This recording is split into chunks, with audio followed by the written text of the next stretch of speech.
It's not surprising for Apple executives to jump up at the same time during meetings. That's because they're all wearing the Apple Watch that's nudging them for sitting too long, says Apple CEO Tim Cook.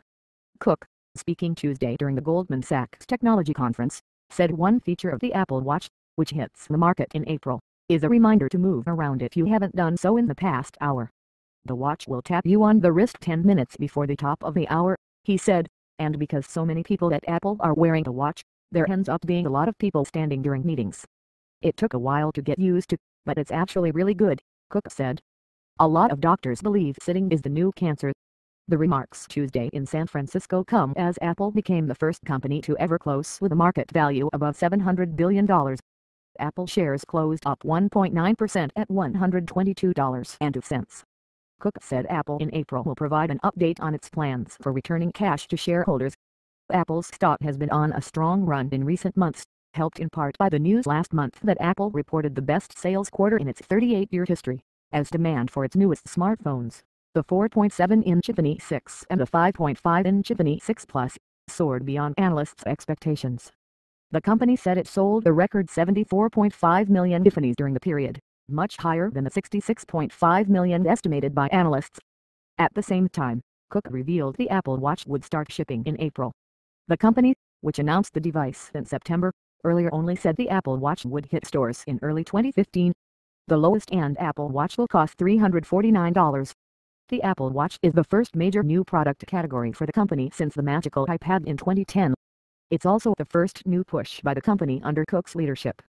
Cook had promised for over a year that Apple in 2014 would introduce amazing new products and enter exciting new product categories beyond its wildly successful smartphones, tablets and computers. The Apple Watch, along with the new Apple Pay mobile payments service, fulfill that vow. Along with health features, Apple Watch users also will be able to communicate with Siri, Apple's digital voice assistant. And they'll be able to use the device to purchase items with Apple Pay.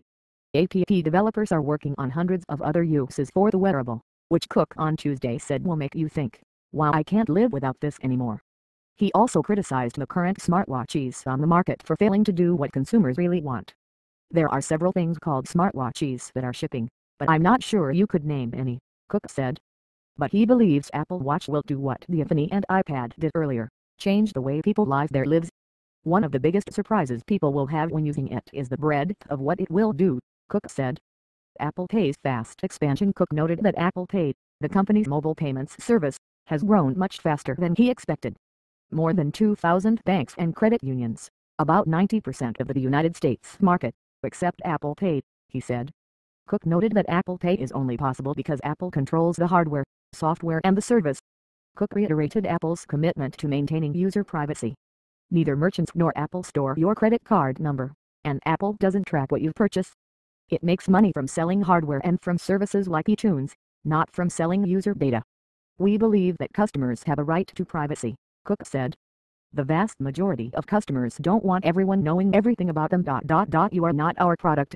Make the best, not the most. Arguments that Apple needed to find a different way to sell in China, such as by creating cheap iPhones, was a bunch of bull, Cook said.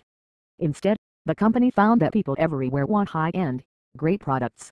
Not everyone can afford them, but so far, Apple has found a strong market for its pricey devices.